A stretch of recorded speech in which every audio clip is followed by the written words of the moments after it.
Retornando da nossa quinta aula, segunda parte da nossa quinta aula da matéria Panorama do Novo Testamento. Nós estamos falando sobre o Evangelho segundo Lucas. Os que escreveram os 4 evangelhos são também chamados de evangelistas, né? 3 sinópticos e 1 não, tá? Então Mateus, Marcos e Lucas são sinópticos, são canônicos, divinamente inspirados por Deus, mas João não entra na parte de evangelho sinóptico. Algumas curiosidades do Evangelho segundo Lucas. Lucas é o evangelho mais detalhado em questão de fato. Primeiro, porque era para os gregos. Segundo, porque o evangelista Lucas era super culto, né? Por ser médico, por ter a formação secular, além de ele ter um excelente grego e escrever muito bem, ele também sabia como fazer aí um tratado, uma tese, sabia como apresentar aí a realidade dos fatos. Bom, cada um deles escreveram na ótica que viram, com a linguagem que foram dirigidos pelo Espírito Santo na visão, no caso de Lucas, de médico. Lucas é o único que fala do nascimento virginal de Cristo, mesmo porque, sendo médico, ele tem aí gabarito para poder entrar em mais detalhes. Para ele, isso colocava até a formação dele em risco, como um médico fala que uma mulher virgem deu à luz a um filho, né? Mas ele conta também o bebê no ventre de Isabel, e conta que quando as duas grávidas se encontraram com 6 meses de diferença, o bebê João vai se agitar, vai pular no ventre de Isabel. Isso é um detalhe médico, né? E vai falar também que Zacarias ficou mudo.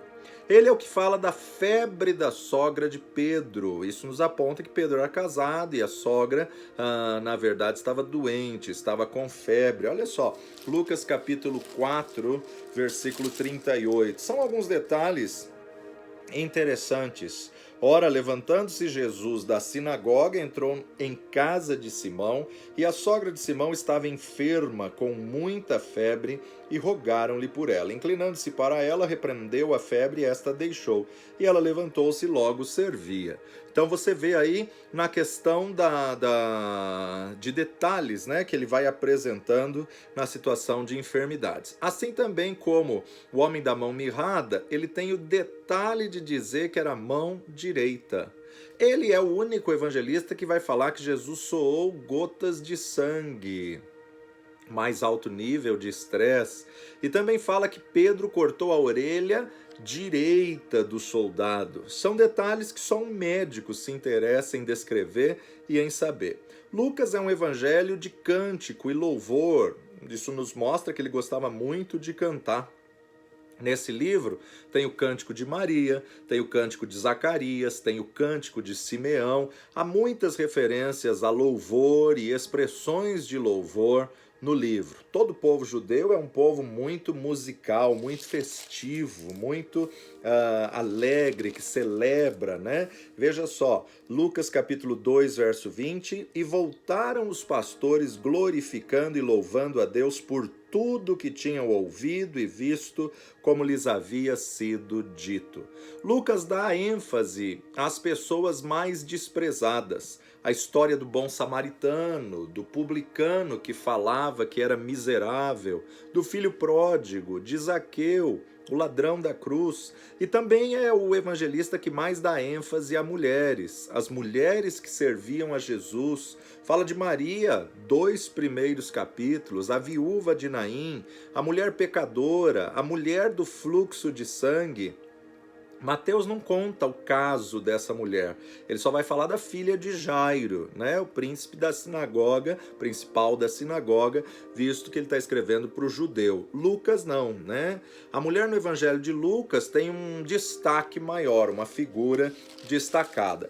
Lucas capítulo 1, verso 5, existiu no tempo de Herodes, rei de Judá, um sacerdote chamado Zacarias, da ordem de Abias, e cuja mulher era das filhas de Arão, e o nome dela era Isabel. Então ele está dando uma posição na história, por quê? Porque era para o grego, então ele tem que enriquecer com alguns detalhes de coisa que para o judeu não precisava explicar.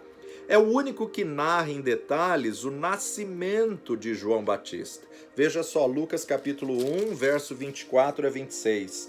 E depois daqueles dias, Isabel, sua mulher, concebeu e por 5 meses se ocultou, dizendo: Assim me fez o Senhor nos dias em que atentou em mim para destruir o meu opróbrio entre os homens. E no 6º mês foi o anjo Gabriel enviado por Deus a uma cidade da Galiléia chamada Nazaré, a uma virgem desposada com um varão cujo nome era José, da casa de Davi, e o nome da virgem era Maria.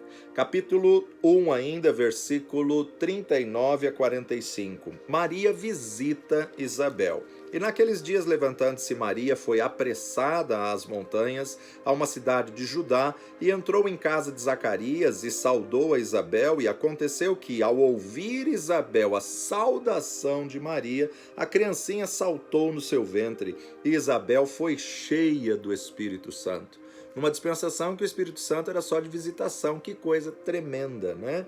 E exclamou com grande voz e disse: Bendita és tu entre as mulheres, e é bendito o fruto do teu ventre. E de onde me provém isso a mim, que venha visitar-me a mãe do meu Senhor? Pois eis que ao chegar aos meus ouvidos a voz da tua saudação, a criancinha saltou de alegria no meu ventre. Bem-aventurada que creu, pois hão de cumprir-se as coisas da parte do Senhor, lhe foram ditas. Que coisa tremenda, né? Período da gravidez de Isabel, período da gravidez de Maria. Lucas capítulo 1, 46 e 47, o cântico de Maria. Disse então Maria: A minha alma engrandece ao Senhor, e o meu espírito se alegra em Deus, meu Salvador. O cântico de Maria. Maria está com um bebê aí, na verdade, aonde a gente observa gerando essa criança, gerando esse bebê, mas ela reconhece que Jesus é o Salvador dela. Lucas capítulo 1, versículo 54. E auxiliou a Israel, seu servo, recordando-se da sua misericórdia, como falou a nossos pais para com Abraão e a sua posteridade para sempre. Capítulo 2, 41 a 49. O menino Jesus no meio dos doutores. Ora, todos os anos iam seus pais a Jerusalém à festa da Páscoa.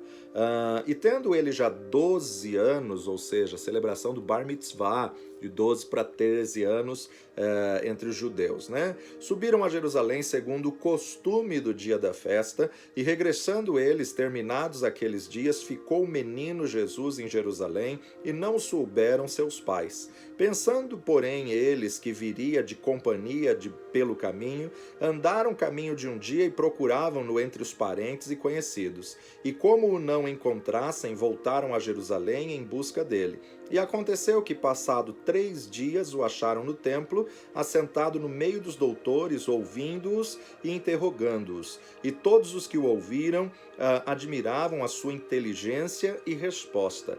E quando o viram, maravilharam-se, e disse-lhe sua mãe: Filho, por que fizestes assim para conosco? Eis que teu pai e eu, ansiosos, te procurávamos. E ele lhes disse: Por que é que me procuráveis? Não sabeis que me convém tratar dos negócios de meu pai? Que coisa tremenda, né? Jesus entre os doutores, e os doutores não paravam para ouvir uma criança, não paravam para ouvir um pequeno menino de 12 anos, um adolescente, né? Mas Jesus tinha conteúdo, Jesus tinha propriedade no que ele falava, né? Versículo 51, e desceu com eles e foi para Nazaré, e era-lhe sujeito, ele era obediente ao pai, à mãe, a José, a Maria, e a sua mãe guardava no coração todas essas coisas, e crescia Jesus em sabedoria e em estatura e em graça para com Deus e com os homens. Obediente. Em nada Jesus pecou. Sua mãe, porém, guardava todas essas coisas no seu coração. Ela, na verdade, refletia tudo, não compartilhava tudo que estava acontecendo. E Jesus crescia em sabedoria, estatura e graça. Claro, para ela era tudo novo, né? Uma experiência inédita, única na Terra, né? Mas com muita sabedoria na alma, com estatura no físico e em graça no espírito, era a forma como Jesus crescia. Lucas 3:22 vai nos dizer: e o Espírito Santo desceu sobre ele em forma corpórea, como uma pomba, e ouviu-se uma voz do céu que dizia: Tu és meu filho amado, em ti me tenho comprazido, né? No batismo. E interessante que Lucas usa uma expressão em forma corpórea. A partir do versículo 23, Lucas dá aí a idade, né? Olha só, e o mesmo Jesus começava a ser de quase 30 anos, sendo como se cuidava, filho de José, e José de Eli, Eli de Matate, e aí ele começa toda a genealogia, aonde ele vai apresentar logo depois do batismo, sendo de quase 30 anos aí de idade. Filho de José, isso aponta que ele seria carpinteiro, como pai carpinteiro. Como ofício, carpinteiro. Como sabemos, ele exerceu aí o ofício da carpintaria. José, diz a tradição, morreu quando Jesus era ainda adolescente, logo depois de voltar dessa celebração de Bar Mitzvah, 12 para 13 anos, e aí então, logo depois disso, antes de completar os 18 anos, diz a tradição que José faleceu. E aí Jesus tinha que deixar aí a mãe respaldada financeiramente para cuidar dos outros irmãos. Primeiro, por ele ser o primogênito, e segundo, porque o pai tinha morrido, então ele que assumia aí a responsabilidade da casa, né? E a gente sabe que ele exerceu seu ministério meados de 3 anos e meio, a contar a partir desta festa aqui, né? Dessa Páscoa, desse Bar Mitzvah. A tentação, ele também gasta um tempo maior, Lucas gasta um tempo maior, não como Marcos, que resumiu, sintetizou. Agora, por que ele gasta um tempo? Porque para o grego ele tem que apresentar a humanidade de Cristo, a humanidade de Jesus, o homem perfeito, que tinha que vencer o inimigo, que tinha que vencer o maligno. Então ele vai apresentar o capítulo 4, a tentação. E o detalhe muito importante é que ele começa o capítulo 4 apontando que Jesus estava cheio do Espírito Santo. Logo depois do batismo, Jesus, cheio do Espírito Santo, voltou do Jordão e foi levado pelo Espírito ao deserto. Mas no versículo 14, ele nos demonstra que ele saiu do deserto, venceu a tentação, agora na virtude. Então, pela virtude do Espírito, voltou Jesus para a Galiléia, e a sua fama correu por todas as terras em derredor. E agora ele entra cheio e sai na virtude. Entra cheio e sai na virtude. Capítulo 5 é o remendo da roupa nova com pano velho. Não dá certo, né? Então você vê aí a questão do vinho novo, tem que ter odres novos, ou seja, Deus não faz remendo, ele faz novas todas as coisas. Mas o odre tem que ser preparado pelo homem, o vinho derramado por Deus, né? Nós precisamos fazer a nossa parte para que Deus faça dele. Nós precisamos de renovação de Deus na nossa vida. Capítulo 6, vamos destacar o versículo 37. Não julgueis e não sereis julgados, não condeneis e não sereis condenados. Soltai e soltar-vos-ão. Interessante esse paralelo que a gente pode fazer com Isaías capítulo 58, verso 9 e 10. Isaías 58, verso 9. Então clamarás e o Senhor te responderá, gritarás e ele dirá, eis-me aqui, acontecerá isso. Se tirares do meio de ti o jugo, o estender do dedo e o falar vaidade, e se abrires a tua alma ao faminto e fartares a alma aflita, então a tua luz nascerá nas trevas e a tua escuridão será como o meio-dia. Então você pode fazer esse paralelo, é um texto tremendo, né? Dedo que ameaça, outros dizem tirar o estender de dedo, tirar o falar vaidade. Isso está muito relacionado com julgamento, juízo. Isaías diz, tira do meio de vós, e você vai ser julgado na mesma medida que você julga. Tudo aquilo que acusamos, vamos passar a mesma coisa que julgamos, que apontamos, que acusamos. Pulando lá para o capítulo 9, nós podemos destacar o versículo 62, que nos diz: E Jesus lhes disse: Ninguém que lança a mão no arado e olha para trás é apto para o reino de Deus. Ou seja, pôs a mão no arado, não pode voltar para trás, não pode olhar para trás, né? Eles colocavam uma canga sobre os dois bois e tinha que ter as rédeas na mão, o domínio nas mãos, sempre olhando para frente, para o alvo. Dois servos, né? Ou seja, não fique olhando para trás na sua vida. Passado já foi. Deixa o passado ser passado. Não viva no passado, porque isso é tortura e você pode perder a colheita toda, pode perder todo o arado. Já pensou que maravilha a hora que chegarmos lá e ouvirmos do Senhor: bem está, servo bom e fiel, né? Agora Marcos capítulo 10, versículo 29, nós podemos ver: E Jesus respondendo disse-lhe: Em verdade vos digo que ninguém há que tenha deixado casa, ou irmãos, ou irmãs, ou pai, ou mãe, mulher, filhos, ou campos, por amor de mim e do Evangelho, que não receba 100 vezes tanto já neste tempo em casas, e irmãos, e irmãs, e mães, e filhos, e campos, com perseguições, e no século futuro a vida eterna. Porém muitos primeiros serão derradeiros, e muitos derradeiros serão os primeiros. Jesus fez essa promessa, e a grande verdade é que aquele que se entrega realmente para missões, todo lugar ele tem uma família, ele tem uma casa, ele tem uma mãe, né? Tem alguém que o adota, tem alguém ali que o cuida, que zela do missionário, e realmente essa palavra se cumpre aí na íntegra. Bom, capítulo 15 de Lucas é o capítulo da parábola das coisas perdidas, né? Começa falando da ovelha perdida, vai para a dracma perdida e conclui no filho perdido, filho pródigo. Em mesmo capítulo ele mostra 3 parábolas que só Lucas tem, né? Quando a mulher se casava, ela assumia um compromisso, né, com o noivo, seria, no caso, um noivado na nossa colocação, no nosso linguajar. Ela ganhava um colar com 10 dracmas e ela tinha que zelar por aquelas dracmas, ela tinha que apresentar aquelas 10 dracmas no dia do casamento. Se ela perdesse uma das dracmas, isso demonstrava que ela não ia ser boa esposa, que era relaxada, que ela não cuidou, não zelou, e o casamento poderia até ser cancelado se ela não apresentasse as 10 dracmas, os 10 valores. Muitas vezes o próprio marido tirava uma dracma para mostrar diante das pessoas que aquela não foi uma boa mulher. E aí, na verdade, quando ela vê que está faltando uma dracma perdida, ela acende a candeia, varre diligentemente, procura a dracma perdida e, achando, encontrando, ela dá uma festa. Alegrai-vos comigo, porque achei a dracma perdida.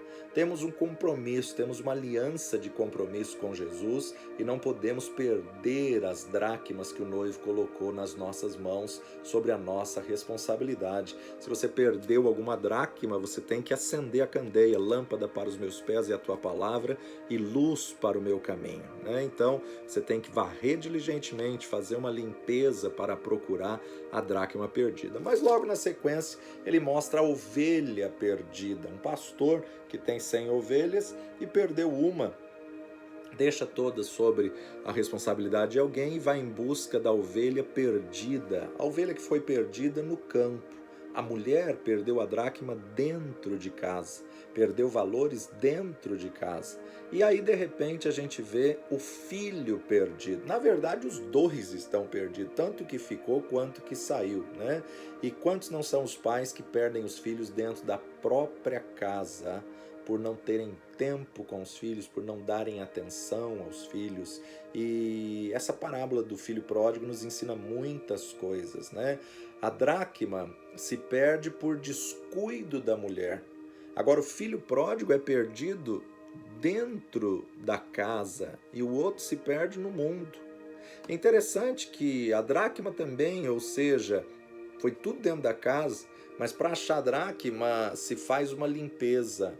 E o mais interessante das 3 parábolas, ou paralelo entre as 3 parábolas, é que embora a mulher tenha perdido uma dracma, uma moeda, varreu diligentemente, procurou diligentemente, o pastor de ovelhas perdeu uma ovelha do rebanho, foi atrás, foi procurar, e o pai que perdeu o filho não foi atrás, mas ele ficou na expectativa que o filho voltaria. O filho foi embora para exercer o livre-arbítrio, o pai não vai atrás. E aí você observa que Lucas foca no filho que ficou. Peraí, o próprio judeu que demonstra esses ciúmes para com o filho mais novo, né? Jesus veio para os que eram seus, poderíamos dizer o primogênito, mas os seus não o receberam para que a graça chegasse aos gentios. Nós somos o caçula, que muitas vezes fomos ao mundo, que muitas vezes nos perdemos aí com as bolotas de porco, mas o Pai está sempre de braços abertos e sempre dá festa quando retornamos, e o judeu tem ciúmes e não aceita isso. Jesus está fazendo um paralelo aí dos gentios que foram resgatados e voltaram aí do mundo, mas interessante a gente observar que aquele que está dentro da casa não se sentia filho, ele se achava escravo, ele se achava servo, né? Tem muitas verdades aqui no Evangelho de Lucas que a gente vê aí no decorrer de outras matérias, outras mensagens, né? Lucas capítulo 16 começa com a parábola do mordomo infiel, ou seja, de um administrador astuto, e entra na história famosa do rico e Lázaro. A maioria diz que isso não é parábola. Por que não é parábola? Por apresentar nome próprio, né? Sempre que uma parábola tem um nome próprio, ela perde a característica de parábola, e Jesus está falando uma grande verdade. O destino da eternidade só há dois caminhos, ou céu ou inferno. Detalhe muito importante a gente saber, Jesus estava na lei. Mateus, Marcos, Lucas e João é lei. Jesus viveu num período da lei, então ele não tinha ainda descido às partes mais baixas da terra, não tinha tirado os salvos ali do seio de Abraão e levado para o paraíso. Então o cenário de Lucas 16 é antes da morte e ressurreição de Jesus, que desceu às partes mais baixas da terra, tirou o cativo do cativeiro e levou aí ao paraíso. Então, na verdade, a visão que o mendigo teve, que Lázaro, o rico, teve, é uma visão justamente, Lázaro é o mendigo e o rico não tem nome, é uma visão justamente do período antes aí da ressurreição de Jesus, de vencer a morte, tomar as chaves da morte e da vida das mãos de Satanás. Então a palavra aí, céu ou inferno, né? A palavra correta é Hades ou Seol. Hades ou Seol, que significava habitação dos mortos, lugar onde os mortos habitavam no mundo inferior, né? Não é o inferno propriamente dito, porque o inferno ainda seria inaugurado. Nós vemos que no Hades há uma consciência que está ativa. Vemos que o rico olha para o seio de Abraão, identifica Lázaro, identifica Abraão, identifica todas as coisas e já descreve que ele está em tormento já, que as chamas, peça a ele que ao menos molhe a ponta do seu dedo e venha me refrescar os lábios, né? Há um grande abismo separando aí o seio de Abraão do local onde estavam os mortos em Cristo. Há um grande abismo ao qual quem estava de um lado não poderia passar para o outro e vice-versa. Então a gente observa aí que o paraíso ainda não estava habitado, né? Então ele só vai passar a ser habitado depois que Jesus desce às partes mais baixas. Agora, até o momento da ressurreição de Cristo, todos, salvos ou não. Peraí, antes da ressurreição de Cristo, como que as pessoas eram salvas? Salvas por aliança com Deus Jeová. Todos os que tinham aliança também iam para o Hades. Hades era local onde estavam os mortos, só que Hades tinha uma divisão, seio de Abraão, local de descanso, e o Geena, que era local de tormento. Então, na verdade, um abismo, um grande abismo, que dividia os dois. O que nos mostra que Jesus desceu às partes mais baixas é Paulo escrevendo a Efésios, aos irmãos de Éfeso, no capítulo 4, de 8 a 10, pelo que diz: subindo ao alto levou cativo o cativeiro e deu dons aos homens. Ora isto, ele subiu, que é senão que também antes tinha descido às partes mais baixas da terra. Aquele que desceu é também o mesmo que subiu acima de todos os céus para cumprir todas as coisas. 2 Coríntios, capítulo 12, verso 1 e 2. 2 Coríntios, capítulo 12, versos 1 e 2. Em verdade que não convém gloriar-me, mas passarei às visões e revelações do Senhor. Conheço um homem em Cristo que há 14 anos, se no corpo não sei, se fora do corpo não sei, Deus o sabe, foi arrebatado ao terceiro céu. Paulo vai chamar o paraíso de terceiro céu. Hoje, depois da morte e ressurreição de Cristo Jesus, todo aquele que morre em Cristo, a sua alma vai para o paraíso. Um anjo do Senhor vem e toma ele e leva a alma para o paraíso. O corpo volta ao pó, porque pó ao pó voltará, e o espírito volta a Deus. Muitas pessoas não conseguem entender a separação dessa tricotomia. Somos um espírito que possuímos uma alma e moramos num corpo. Quando morremos, esses três são separados. O corpo volta ao pó, o espírito volta a Deus e a alma vai para onde a pessoa decidiu em vida. Se ela aceitou Jesus como Senhor e Salvador, então ela vai para o paraíso. Se ela não aceitou, ela vai para o Hades, local já de tormenta, que ainda não é o lago de fogo, é o inferno, onde já estão as chamas, a pessoa ainda vai passar pelo juízo. A gente explica isso em detalhes aí em Pedras Fundamentais, Pedras Fundamentais, parte 1, 2 e 3, vai trazer essa explicação bem detalhada e está gratuito lá no canal do youtube.com/torreforte, clica no playlist e vai lá e procura a matéria Pedras Fundamentais 1, 2 e 3. Pedras Fundamentais 1 é onde a gente fala do senhorio de Jesus, arrependimento de obras mortas, Pedras Fundamentais 1 é a base, é o fundamento, Já Pedras 2 são batismos, doutrina dos batismos, mas Pedras 3 é onde a gente fala sobre imposição de mãos, juízo eterno e vida eterna, Então, a importância aí de você analisar isso aí no prisma bíblico. Já indo para Lucas capítulo 22, começamos com os momentos finais aí da vida de Jesus na terra, Os momentos finais, a crucificação de Cristo, a ressurreição. Lucas 22, 23... O texto vai nos dizer, e começaram a perguntar entre si qual deles haveria de fazer isso. Jesus vai falar de Judas e os discípulos não entendem que é Judas, aquele que mete comigo a mão no prato, Ninguém sabia quem era, tanto é que tem uma passagem que diz: por acaso sou eu, Senhor? Sou eu? Não sou eu? Eles questionavam entre si.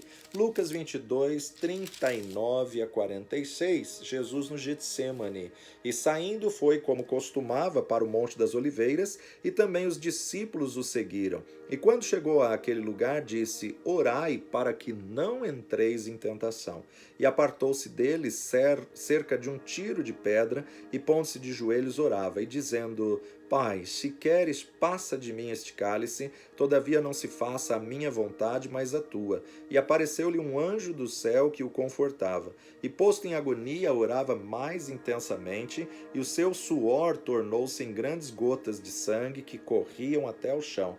E, levantando-se da oração, foi ter com seus discípulos e achou-os dormindo de tristeza. E disse-lhes: por que estáis dormindo? Levantai-vos e orai, para que não entreis em tentação. O Getsêmani nos traz segredos espirituais muito grandes, aí a importância de uma vida de oração, de uma vida de quebrantamento, de uma vida de rendição ao Senhor, para não entrar em tentação. Jesus estava ali mortificando a sua alma. Jesus disse: Pai, se possível, afasta de mim esse cálice, se possível, passa de mim esse cálice, mas todavia seja feita a tua vontade, não a minha. Toda vez que você vê o termo carne aqui, é alma, mas o corpo isto é a carne, né? É interessante a gente ver o termo carne é alma mais o corpo. Isto é a natureza carnal. Alma com corpo se dá a natureza carnal. Que eles batalham, militam contra o espírito e o espírito contra a carne. Jesus em carne e sangue também era um espírito que possuía uma alma e morava num corpo. Corpo é o que nasceu nessa terra, é a parte humana de Cristo, é Jesus, né? Maria nunca foi mãe de Cristo, Maria sempre foi mãe de Jesus, parte física, parte humana. Lucas 22, 44, nós vemos, e posto em agonia, orava mais intensamente, e o seu suor tornou-se em grandes gotas de sangue que corriam até o chão. Seu suor como gotas de sangue. Lucas é médico, e é o único que relata com esse linguajar dessa forma. Jesus entrou literalmente em agonia no Getsêmani e Lucas o faz com precisão de um clínico geral, né? Suar sangue é um fenômeno raríssimo, mas é o mais alto grau de estresse. E para isso necessita de uma fraqueza física profunda, somatizada a uma terrível tensão, uma pressão absurda, um alto nível de estresse. Foi a lesão do sistema nervoso, rompeu os vasos sanguíneos, né? Jesus pediu que os discípulos estivessem orando por causa do peso espiritual. E diante do peso espiritual, a luta espiritual estava tão grande, tão intensa, que eles adormeceram diante dessa batalha espiritual. Depois disso, ele vai escrevendo aí dos carrascos, a tortura do mestre e assim por diante. E o que é interessante a gente concluir é que justamente o evangelista Lucas conclui o seu evangelho com a ascensão de Cristo aos céus. Lucas 24, 50, levou-os para fora até Betânia e levantando as mãos os abençoou. E aconteceu que, abençoando-os eles, se apartou deles e foi elevado ao céu, e adorando-o eles, tornaram com grande júbilo para Jerusalém, e estavam sempre no templo louvando e bendizendo a Deus. Amém. Né? Lembra que nós já falamos aí numa das aulas a distinção, né? Mateus conclui dizendo justamente, Jesus aparece aos seus discípulos na Galileia e chegando-se Jesus falou-lhes dizendo, é-me dado todo o poder no céu e na terra, portanto ide, ensinai todas as nações, batizando-as em nome do Pai, do Filho e do Espírito Santo, ensinando-os a guardar todas as coisas que eu vos tenho mandado, e eis que eu estou convosco todos os dias até a consumação dos séculos. Amém. Já Marcos vai concluir o seu evangelho também nessa grande comissão, mas, ora, o Senhor, depois de ter falado, foi recebido aos céus, assentou-se à direita de Deus, e eles, tendo partido, pregaram por todas as partes, cooperando com eles o Senhor e confirmando a palavra com sinais que se seguiram. Amém. E já Lucas vai enfatizar mais essa questão da ascensão. Levou-os para fora até Betânia e, levantando as mãos, os abençoou. E aconteceu que, abençoando-os, ele se apartou deles e foi elevado aos céus. E adorando-o eles, tornaram com grande júbilo para Jerusalém e estavam sempre no templo louvando e bendizendo a Deus. Amanhã a gente conclui essa primeira parte do panorama do Novo Testamento, concluindo o Evangelho de João. Parte 1 do panorama do Novo Testamento são os 4 evangelhos que a gente vai concluir amanhã. Atos dos Apóstolos já estudamos no começo desse ano, para depois, parte 2 do panorama do Novo Testamento, nós estarmos estudando as cartas, as epístolas gerais e as epístolas paulinas. Apocalipse a gente vai ter só uma síntese, porque também é uma matéria de 4º ano, onde estaremos estudando Apocalipse. Assim, então, concluindo mais uma matéria. Então, amanhã a gente conclui a parte 1 do panorama do Novo Testamento, concluindo os evangelhos com o 4º evangelho, Evangelho de João. Vamos orar. Pai de amor e Deus bendito, te agradecemos, ó Pai, tantas informações, te agradecemos pela tua palavra ser fascinante, rica, rica em detalhes, ó Pai, nos guia a toda a verdade. Que teu Espírito testifique no nosso espírito esta verdade, não nos deixe enganados, que a cada dia possamos estar firmados nesta verdade, olhando para Jesus, autor e consumador da fé. Firma essa verdade em nós e que a cada dia sejamos testemunhas vivas, cartas lidas todos os dias por todos os homens. Que essa verdade fique nos nossos corações e coloquemos em prática na nossa vida para a honra e glória do teu nome, no nome precioso de Jesus. Deus te abençoe, continue firme, não desista não, estude aí a palavra de Deus, busque conhecimento e alcance aí a aprovação do Senhor. Procure apresentar-te a Deus aprovado como obreiro que não tem de que se envergonhar, mas que maneja bem a palavra da verdade. E não deixe de fazer suas provas. Deus te abençoe, até amanhã no nome de Jesus.